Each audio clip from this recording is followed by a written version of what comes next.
तो मूवी की स्टार्टिंग में हम लोकी को देखते हैं जो कॉस्मिक क्यूब के बारे में किसी से बात कर रहा होता है, क्योंकि वो कॉस्मिक क्यूब को जमीन पर ले जाकर कोई पोर्टल यानी रास्ता खोलने वाला था जिससे थेनस की आर्मी यहाँ पर आ सके, और ये डील डन हो जाती है। अब हम शील्ड एजेंसी का सीन देखते हैं।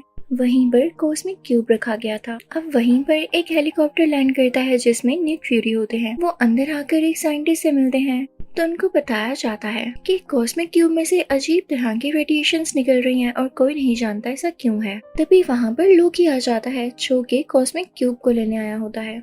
सब लोग फौरन से कॉस्मिक क्यूब को गार्ड करने लगते हैं, लेकिन लोकी अपनी पावर्स का यूज करते हुए उन्हें दूर दूर गिरा देता है और कॉस्मिक क्यूब उठाकर भागने लगता है। निक फ्यूरी पीछे से उसे शूट कर रहा होता है और उसके पीछे कार्स में कुछ लोग जाते हैं, लेकिन वो भागने में कामयाब हो जाता है। अब निक फ्यूरी वहाँ के लोगों से कहते हैं कि हमें द एवेंजर्स की टीम बनानी होगी, हमें कॉस्मिक क्यूब को दोबारा से पाना होगा। अब यहाँ पर हमें एक और बात पता चलती है कि शील्ड एजेंसी ने थैनोस और उसके लोगों से लड़ने के लिए एक बहुत ही ज्यादा पावरफुल वेपन बनाया होता है जो कि कॉस्मिक क्यूब की एनर्जी से ही बना था।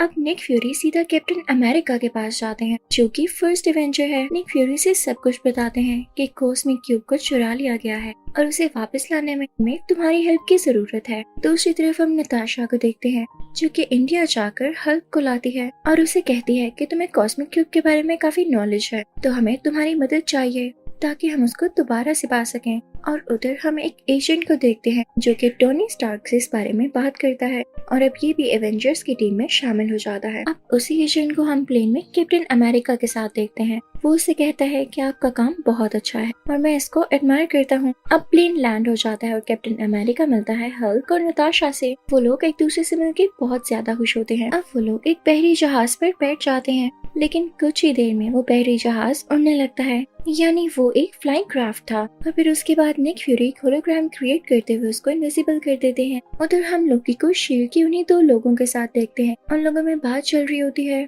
कि कॉस्मिक क्यूब बहुत ज्यादा पावरफुल है, हम इसे तब तक कंट्रोल नहीं कर सकेंगे जब तक इसकी रेडिएशंस थोड़ी कम न कर लें। और ऐसा एलिमेंट है जिसका नाम इरेडियम है और वो हमें जर्मनी से मिलेगा। तो लोकी और शील्ड का एक आदमी डिसाइड करते हैं कि वो लोग जर्मनी जाएंगे और वो लोग वहाँ चले भी जाते हैं। उधर निक फ्यूरी को पता चल जाता है कि लोकी और दूसरा आदमी जर्मनी पहुंच चुके हैं, तो कैप्टन अमेरिका से कहता है कि फौरन से अपना सूट तैयार कर लो। अब कैप्टन अमेरिका अपना नया आउटफिट पहन कर आता है। उधर हम जर्मनी का सीन देखते हैं जहाँ पर काफी अच्छी पार्टी हो रही होती है। वहाँ पर वहाँ के कमांडर भी होते हैं। तो तभी वहाँ पर एंट्री होती है लोकी की, जो अपनी स्टिक से सबको मारता जाता है और कमांडर को गले से पकड़ते हुए एक जगह पर लेटाता है और उसकी आंख का होलोग्राम स्कैन करता है और उसे अपने साथी तक भेज देता है। और ऐसा उसने इसलिए किया ताकि कमांडर की आंख को स्कैन करते हुए उसका साथी इरेडियम को हासिल कर ले। उसका साथी जल्दी ऐसा कर लेता है, वहाँ से चला जाता है, लेकिन लोकी इधर ही होता है क्योंकि वो चाहता था कि वो सब लोगों के सामने अपनी पावर दिखाए और सब लोग उसे स्ट्रॉन्ग समझें और उसके बाद वो इन पर रूल कर सके। लोकी उन सब से कहता है कि मेरे सामने झुक जाओ, लेकिन तभी क्राउड में से एक बूढ़ा आदमी बोलता है कि हम तुम्हारे सामने कभी भी नहीं झुकेंगे। तो लोकी अपनी मैजिक स्टिक से कुछ एनर्जी निकालता है और उस पर फेंकता है, लेकिन इससे पहले कि वो उस बूढ़े आदमी को टच होती और वो मारा जाता, कैप्टन अमेरिका वहाँ पर पहुंचकर अपनी शील्ड आगे कर देता है जिससे वो बूढ़ा आदमी बच जाता है। वहाँ पर कैप्टन अमेरिका लोकी से कहता है कि तुम्हारी भूल है कि ये लोग तुम्हारे सामने झुकेंगे। सब जानते हैं कि तुम कैसे हो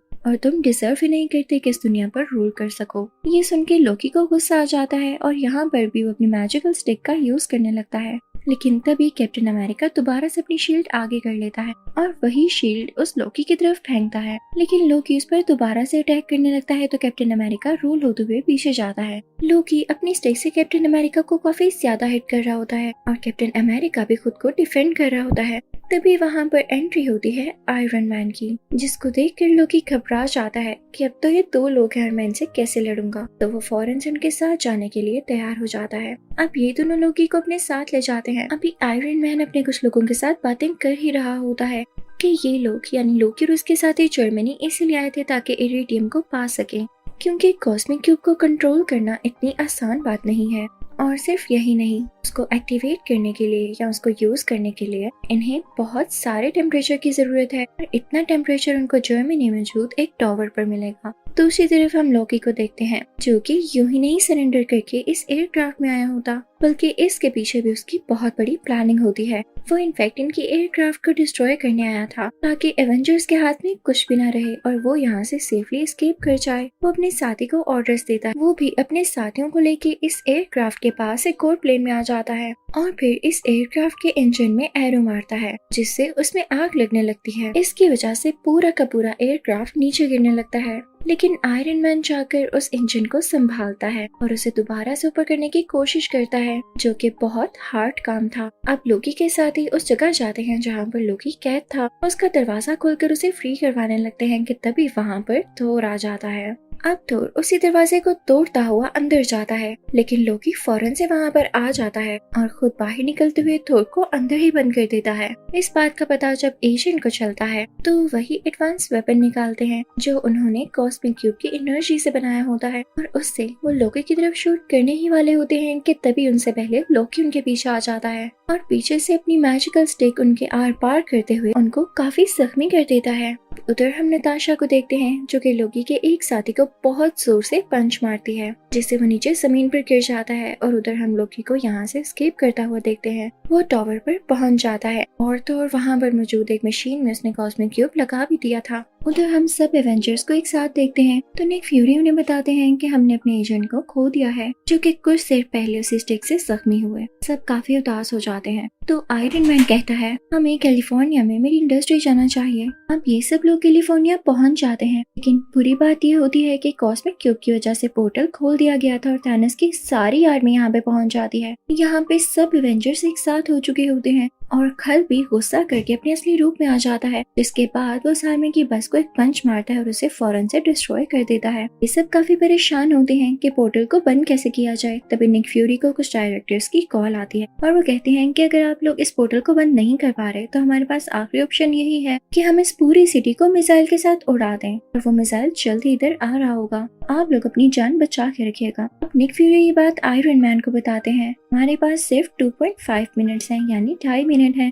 इसी में या तो हमें पोर्टल को बंद करना होगा या उसके बाद मिसाइल आने पर उसे रोकना होगा। नताशा काफी घबरा जाती है और लोकी की मैजिकल स्टिक लेकर उस पोर्टल के पास पहुंचती है और उसमें से काफी सारी एनर्जी निकालते हुए उस पोर्टल को बंद करने की कोशिश करती है। लेकिन तभी आयरन मैन उसे कहता है कि रुको, मेरे पास एक और आइडिया है। मेरे पास भी एक मिसाइल है जिसे मैं उस जगह पर फेंकूंगा जहाँ पर थैनोस के लोग हैं। और वो मिसाइल लेकर उस जगह पहुंच ही जाता है और उस जगह को डिस्ट्रॉय कर देता है, लेकिन काफी टाइम हो जाता है, वो वहाँ से नहीं लौटता। तो कैप्टन अमेरिका नताशा से कहता है कि हमारे पास और टाइम नहीं है, हमें पोर्टल बंद करना होगा वरना हम सब भी डिस्ट्रॉय हो जाएंगे, मारे जाएंगे। नताशा उस पोर्टल को बंद करने लगती है। आयरन मैन भी उसी पोर्टल में था और सब काफी दुखी थे क्योंकि ये नहीं जानते थे कि अब आगे क्या होने वाला है। पोर्टल को बंद ना किया तो इन पर मिसाइल गिरा दिया जाएगा, अगर पोर्टल को बंद कर दिया तो आयरन मैन अंदर ही रह जाएगा। लेकिन तभी उस पोर्टल में से आयरन मैन नीचे की तरफ आता है, यानी इस दुनिया पर गिरता है। सब लोग बहुत खुश हो जाते हैं। उन्होंने थैनोस की कम्युनिटी को भी तबाह कर दिया था और उनका दोस्त भी वापस आ चुका था, तो सब उन लोगों को काफी अप्रिशिएट करते हैं। अभी सब एवेंजर्स मिलकर उसी टावर तक जाते हैं, यहाँ पर लोकी को पकड़ लिया जाता है। फिर हम देखते हैं कि थोर लोकी को लेता है और साथ कॉस्मिक क्यूब को भी। उसे अपने साथ लेकर अपने रहने की जगह यानी एस्गार्ड तक पहुंच जाता है, जो कि हमने मूवी थोर में भी देखा था। तो इस मूवी एवेंजर्स के पार्ट 1 के एंडिंग सीन में हम देखते हैं कि एक आदमी थैनोस से कह रहा होता है, जमीन के लोग बहुत पावरफुल हैं, हम इनसे लड़ने के लिए और ज्यादा स्ट्रॉन्ग होना होगा। तभी यहाँ पर थैनोस एक स्माइल पास करता है, यानी उस चीज के लिए भी तैयार है। तो अब मैं आपको एक्सप्लेन करूंगी एवेंजर्स का पार्ट 2। तो इस मूवी के स्टार्टिंग में हम सब एवेंजर्स को देखते हैं जो कि हाइड्रा की बेस पर अटैक करने जा रहे होते हैं, क्योंकि हाइड्रा का लीडर काफी अजीब एक्सपेरिमेंट्स कर रहा था। उसके पास एक सेप्टर होता है, एक ऐसी स्टिक जिसके अंदर जेम लगा हुआ है। एमसीयू के पहले पार्ट्स में आपने इसको जरूर देखा होगा। तो अब एक्सपेरिमेंट्स कुछ ऐसे थे कि वो कुछ इंसानों पर इस सेप्टर को यूज करते हुए उनमें कुछ एनर्जीज डाल देता था ताकि वो उसके लिए लोगों से लड़ सकें, इवन एवेंजर्स से भी। तो उसका नेक्स्ट टारगेट एवेंजर्स ही थे। वो 2 बहन भाइयों को चूज करता है जो कि ट्विंस होते हैं। हाइड्रा का लीडर इन पर एक्सपेरिमेंट कर चुका था और अब इनमें काफी एनर्जीज थी। अब वो लड़की जिस पर एक्सपेरिमेंट किया गया होता है वो आयरन मैन के पास जाती है और अपने हाथों से कुछ एनर्जीज निकालकर उसको हिप्नोटाइज करने लगती है और उसका भाई जाता है कैप्टन अमेरिका के सामने ताकि उस पर अटैक कर सके। अब यहाँ पर सीन चेंज चेंज होता है और हम देखते हैं कि ये लोग जब हाइड्रा बेस पर गए थे इन्होंने उन लोगों को हरा दिया था और ये लोग सेप्टर ही लेने गए थे। आयरन मैन उस सेप्टर को हासिल कर चुका होता है और अब आता है अपनी लैब में। यहाँ पे हल्क यानी ब्रूस उसके साथ ही होता है। वो लोग ये प्लान करते हैं कि वो लोग इस सेप्टर पर एक्सपेरिमेंट करेंगे और पता लगाएंगे कि इतना खतरनाक कैसे है। अब यहाँ पर आयरन मैन और हल्क को बहुत ही खास बात पता चलती है कि इस स्टिक में जो जेम लगा हुआ है वो खुद सोच समझ सकता है, यानी उसमें सोचने की एबिलिटी है, यानी वो खुद ही पावर और एनर्जी जनरेट कर सकता है। तो आयरन मैन और हल्क फौरन से उसके इर्द गिर्द एक डिफेंस लेयर बनाते हैं ताकि वो वहाँ की चीजों को स्कैन न कर सके और ना ही कुछ डैमेज दे सके। लेकिन उन लोगों का ये प्लान फेल हो जाता है क्योंकि ये एनर्जी पहले ही बाकी इलेक्ट्रॉनिक्स तक पहुंच चुकी थी और उन्हें स्कैन करने लगती है। वहाँ पर आयरन मैन का एक और पर्सनल कंप्यूटर होता है जो कि खुद की इंटेलिजेंस रखता था। वो अपने अंदर से रेस निकालने लगता है और सेप्टर से लड़ने लगता है ताकि वो बाकी इलेक्ट्रॉनिक्स को डैमेज न कर सके और ना ही उन्हें रीड कर सके। लेकिन सेप्टर भी अपने अंदर से रेस निकालकर उस कंप्यूटर को डिस्ट्रॉय कर देता है और इसके बाद सेप्टर यहाँ से किसी दूसरे इलेक्ट्रॉनिक में शिफ्ट होकर भाग जाता है। सेप्टर वहाँ से निकलते हुए उस पूरे टावर को डिस्ट्रॉय कर देता है। इसके बाद वो हाइड्रा बेस जाता है ताकि थोड़ा बहुत खुद को रिकवर कर सके और अपनी एनर्जीज को एनहांस कर सके। अब यहाँ पे हम देखते हैं कि सेप्टर अपनी बॉडी को काफी ज्यादा ट्रांसफॉर्म कर चुका होता है और वो अब एक रोबोटिक फॉर्म में आ जाता है जिसका नाम है अल्ट्रॉन। अल्ट्रॉन उन्हीं ट्विंस के पास जाता है। वो उनसे कहता है कि तुम मेरी आर्मी में शामिल हो जाओ, हम आयरन मैन और बाकी एवेंजर्स के खिलाफ लड़ेंगे। तो वो ट्विंस भी फौरन से मान जाते हैं क्योंकि वो कहते हैं कि आयरन मैन ने मेरे पेरेंट्स की जान ली थी। अब ये लोग सीधा जाते हैं एक वेपन डीलर के पास जो कि बहुत ही ज्यादा एडवांस वेपन्स बनाया करता था। अल्ट्रॉन उससे अपने लिए भी वेपन बनाने का कहता है लेकिन वो उसे बहुत सारे पैसों की डिमांड करता है। अब अल्ट्रॉन के पास ये पावर्स थी कि वो किसी भी अकाउंट से पैसे निकाल कर इसके अकाउंट में ट्रांसफर कर सकता था, तो वो अभी भी ऐसे ही करता है। और वो जो चीज होती है उसका नाम वाइब्रेनियम होता है, वही मेटल जिससे कैप्टन अमेरिका की शील्ड बनाई गई है और ये बहुत ज्यादा स्ट्रॉन्ग है। अब ये दोनों ट्विंस पहुंच जाते हैं एवेंजर्स के पास क्योंकि अब ये दोनों काफी ज्यादा स्ट्रॉन्ग थे और इनमें टेलीकाइनेटिक पावर्स भी थी जिनसे ये दूसरों लोगों के माइंड को कंट्रोल कर सकते थे। तो ये जाकर हल्क के माइंड को कंट्रोल कर लेते हैं और उसमें ये फीड कर देते हैं कि तुम्हें तुम्हारी अपनी टीम ही मारना चाहती है। तो वो गुस्से में आ जाता है और इनसिक्योर भी फील करने लगता है, तो वो अपनी ही टीम को खत्म करने के लिए आगे बढ़ता है। अब हल्क क्योंकि बहुत ज्यादा पावरफुल था तो आयरन मैन भी अपना नया सूट पहन आता है जो कि उसने पहले से तैयार कर रखा था और ये सिर्फ और सिर्फ हल्क को कंट्रोल करने के लिए था क्योंकि उसने सब कुछ फोर्स ही कर लिया था, यानी वो पहले से जान चुका था कि हल्क एक न एक दिन ऐसा जरूर करेगा क्योंकि उसके दिमाग में ये चीज फीड कर दी जाएगी। अब यहाँ पर उन दोनों में काफी हैवी फाइट स्टार्ट होती है। हल्क यहाँ पर एक गाड़ी उठाकर आयरन मैन की तरफ फेंकता है जो कि सीधा उसे हिट करती है।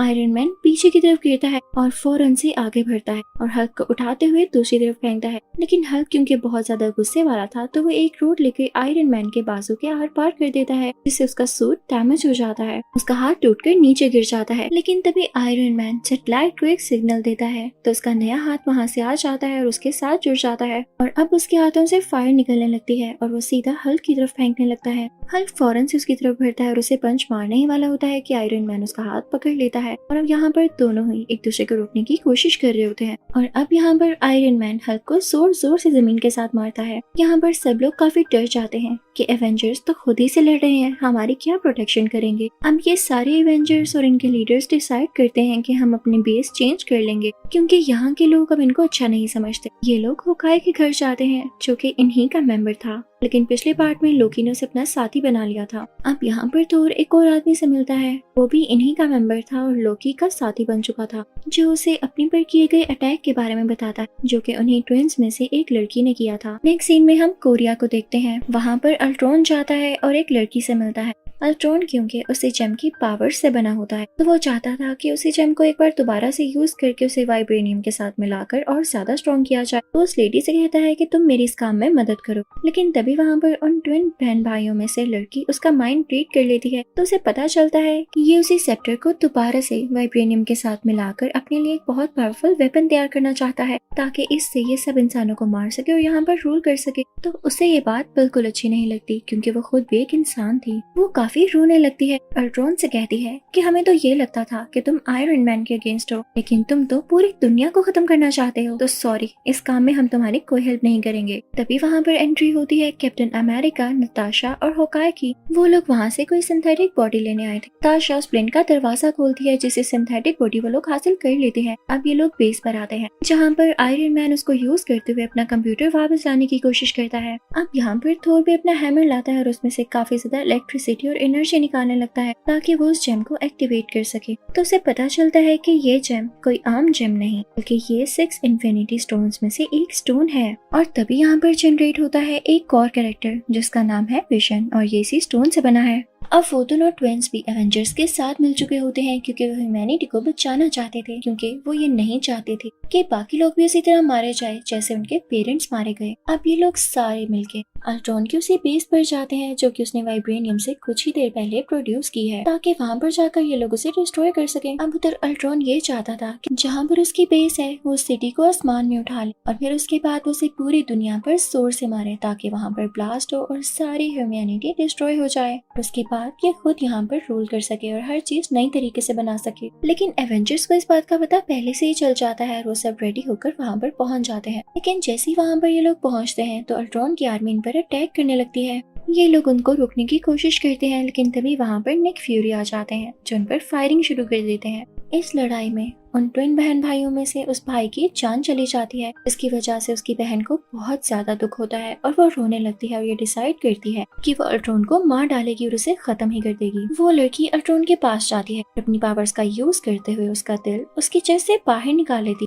जैसे उसने किसी फोर्स और अट्रैक्शन का यूज किया हो। उसमें इतनी पावर्स जो थी। यहाँ पर अल्ट्रॉन मारा जाता है और किसने सोचा था कि इसे मारने वाली यही लड़की होगी। लेकिन तभी वहाँ पर एक और रोबोट आता है जिसका स्ट्रक्चर अल्ट्रॉन जैसा ही था। वो उस मशीन को एक्टिवेट कर देता है जिससे सिटी का पार्ट ऊपर उठने वाला था। अब वो शहर का हिस्सा आसमान में ऊपर आने लगता है और तेजी से नीचे गिरने ही वाला होता है। लेकिन आयरन मैन और थोर वहाँ जाकर उसको रोकते हैं और आयरन मैन अपनी चेस्ट में से कुछ एनर्जी निकालता है जिससे वो सिटी वहीं डिस्ट्रॉय हो जाती है। यानी यहाँ पर अब अल्ट्रॉन भी डिस्ट्रॉय हो चुका था और उसका ये प्लान भी खत्म हो चुका था। यानी अब कहीं पर डिस्ट्रक्शन नहीं होगी। मूवी के लास्ट सीन में हम देखते हैं एवेंजर्स का एक और बेस बनाया गया है। अब थोर इन लोगों से कहता है कि मुझे एस्गार्ड वापस जाना होगा क्योंकि जो 6 इन्फिनिटी स्टोन्स मैंने अपने विजन में देखे हैं मुझे इन पर कुछ रिसर्च करनी है। और फिर कैप्टन अमेरिका और नताशा बाकी लोगों को भी एवेंजर्स की टीम में शामिल करने के लिए उन्हें काफी अच्छी ट्रेनिंग देने लगते हैं और उनको नए नए तरीके सिखाने लगते हैं। मूवी तो यहाँ पर खत्म हो जाती है, लेकिन इसके पोस्ट क्रेडिट सीन्स में हम थैनोस को देखते हैं जो कि कहता है कि मैं किसी पर ट्रस्ट नहीं करूंगा और मैं खुद दुनिया में जाकर उसे डिस्ट्रॉय करूंगा। और इसी के साथ ये मूवी